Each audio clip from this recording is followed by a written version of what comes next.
No Thanksgiving hostage release. No Thanksgiving hostage release. Associated Press, this came in at 5:18 p.m. today, Eastern Standard Time. And this is from the AP News Alert. It's actually titled in the email, Israeli official says talks continuing, hostage release won't take place before Friday, November 22nd, 2023. Israel's national security advisor says a planned hostage for prisoner swap with Hamas has been delayed until at least Friday. The swap was to take place as part of a 4-day truce in the war in Gaza expected to begin on Thursday. Let's read more. It's by Joseph Fetterman and Tia Goldenberg and Sami Magdi, updated 5:02 p.m. Eastern Standard Time, today, November 22nd, 2023. Jerusalem, Associated Press. Israeli Prime Minister Benjamin Netanyahu's national security advisor says a planned hostage for prisoner swap with Hamas has been delayed until at least Friday. In a statement released late Wednesday, Tzachi Hanegbi said that contacts on the deal were continuing. The release will begin according to the original agreement between the parties, and not before Friday, he said. The swap was to take place as part of a 4-day truce in the war in Gaza expected to begin on Thursday. Hanegbi gave no explanation for the delay, and it was not immediately clear when the ceasefire might begin. The surprise announcement came after Israel and Hamas earlier Wednesday agreed to a 4-day ceasefire, a diplomatic breakthrough that would free dozens of hostages held by militants as well as Palestinians imprisoned in Israel and bring a large influx of aid to the besieged territory.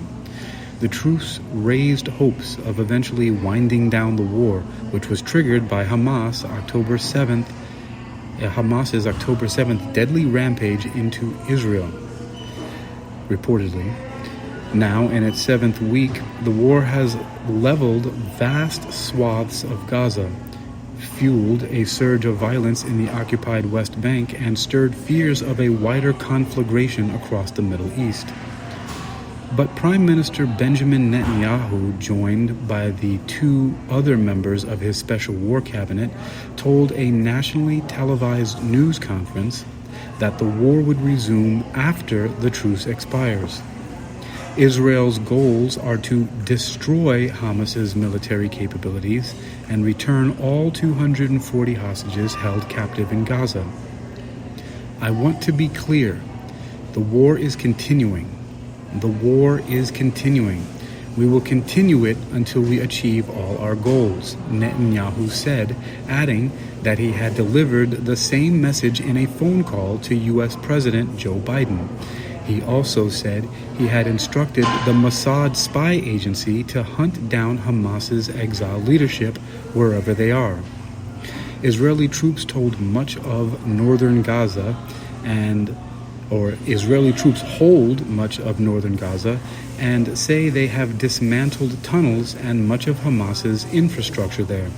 But Israeli officials acknowledged the group's infrastructure remains intact elsewhere. Netanyahu's announcement Wednesday appeared to be aimed at public concerns that a truce will lead Israel to halt its offensive before achieving its goals.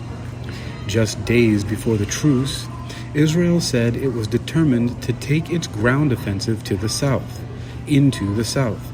That could be potentially devastating for Gaza's uprooted population, most of which is squeezed into the south with nowhere to go to avoid the assault. Residents in Gaza City said the fighting intensified overnight into Wednesday with gunfire, heavy artillery, and airstrikes.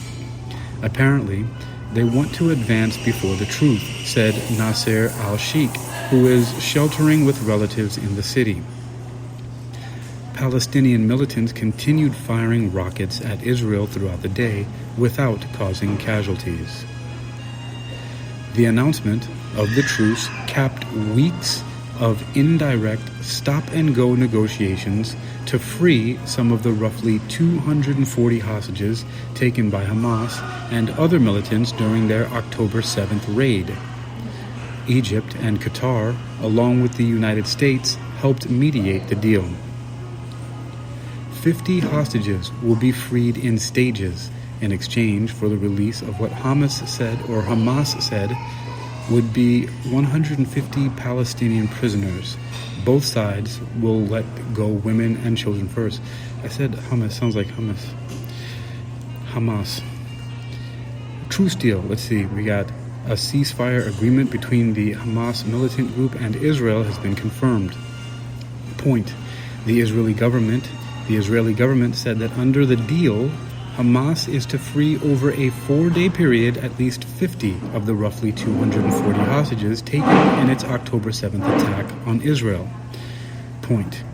In exchange, 150 Palestinian prisoners would be released by Israel, mainly teenagers detained over the past year for rock throwing and other minor offenses. Point. The agreement would bring the first respite to war-weary Palestinians in Gaza, where more than 11,000 people have been killed, according to health authorities. Point. Some 1,200 people have been killed in Israel, mostly during the initial incursion by Hamas. Israel said the truce would be extended an extra day for every additional 10 hostages freed by Hamas. Hamas said hundreds of trucks carrying humanitarian aid, including fuel, would be allowed to enter Gaza. Netanyahu said the deal also included a provision for the International Committee of the Red Cross to visit the hostages in captivity. Earlier, the ICRC, the International Committee of the Red Cross, said it was unaware of any agreement to do so. The ceasefire is to take effect at 10 a.m. local time. That's 8 o'clock or 0800 GMT Thursday, according to Egypt's state-run Kahera TV channel. Biden welcomed the deal, saying Netanyahu committed to supporting an extended pause. Several nations, including Britain, France, China, and Russia, also welcomed the agreement. That's interesting. Aren't those two of the countries in BRICS, the Brazil, Russia, India, China, and South Africa, they're coming together to stop some war? Even though Russia's at war with Ukraine right now. This is weird. All right.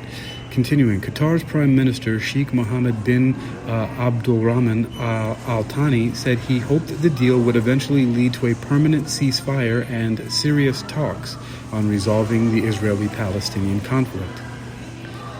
That's bothering me a little bit. Am I wrong about that? Isn't Russia and Ukraine fighting each other right now, and Russia is here saying they agree to a stopping fighting? I don't know. All right. Qatar's Prime Minister Sheikh Mohammed bin Abdulrahman Al Thani said he hoped the deal would eventually lead to a permanent ceasefire and serious talks on resolving the Israeli-Palestinian conflict. Israel's Justice Ministry published a list of 300 prisoners eligible to be released, mainly teenagers detained over the past year for rock throwing and other minor offenses. Will the war resume? The war erupted when several thousand Hamas militants broke into southern Israel, killing at least 1,200 people, mostly civilians, and taking hostages. Weeks of Israeli airstrikes in Gaza, followed by a ground invasion, have killed more than 11,000 Palestinians, according to the health ministry in the Hamas-run territory. It does not differentiate between civilians and militants, though some 2/3 of the dead have been identified as women and minors. The ministry said that as of November 11th, it had lost the ability to count the dead because of the collapse of large parts of the health system, but says the number has risen sharply since then. Some 2,700 people are missing and believed buried under the rubble. Israeli troops and tanks are expected to remain in place around northern Gaza during the truce.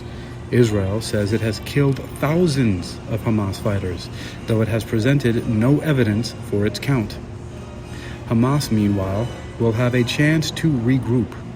Hamas leader Yahya Sinwar will likely present the release of prisoners seen by most Palestinians as heroes resisting occupation as a major achievement and declare victory if the war ends. Israel faces pressure to extend the truce. The war's devastation has galvanized international criticism of Israel, and even the U.S., its closest ally, has expressed concern about the heavy toll on Gaza's civilians. An airstrike overnight hit a residential building in the southern town of Khan Yunis, killing 17 people, including children, said Ahmad Balouni, a relative of the deceased. An Associated Press reporter saw the bodies of 2 children pulled from the rubble. Outside Khan Yunis, workers dug a mass grave for 111 bodies that Israeli authorities handed over after troops took them from Shifa Hospital and other parts of northern Gaza. Israeli troops took the bodies apparently for DNA analysis amid the search for hostages in the north. Strikes also leveled buildings in the Nuseirat refugee camp and the city of Deir al-Balah in central Gaza. The city's Al-Aqsa Martyrs Hospital said 128 bodies were brought in overnight after strikes. "There's no safe place," said Rami al-Jabali, who survived a strike in Deir al-Balah. In northern Gaza, about 60 bodies and 200 people wounded by heavy fighting were brought into the Kamal Adwan Hospital overnight, hospital director Ahmed al-Khalut told Al Jazeera Television Wednesday.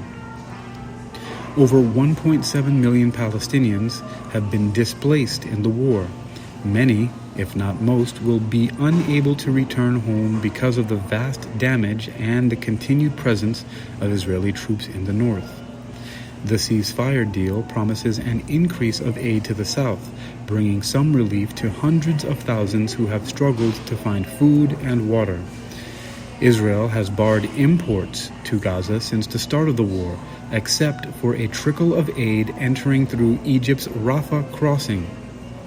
A Qatari statement said the ceasefire would allow a large number of humanitarian convoys and relief aid, including fuel, but it gave no details on actual quantities. Humanitarian aid groups operating in Gaza criticized the ceasefire, saying the truce was too short and the Rafah's crossing capacity was insufficient to deliver enough aid to meet the urgent demand.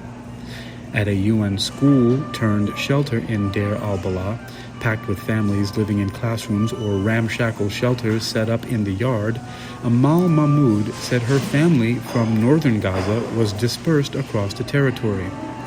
"We don't like this truce. I don't like the truth either. This article is horrific." Continuing quoting her, she says, "We don't like this truce. We want to return to our homes, to our lands," she said.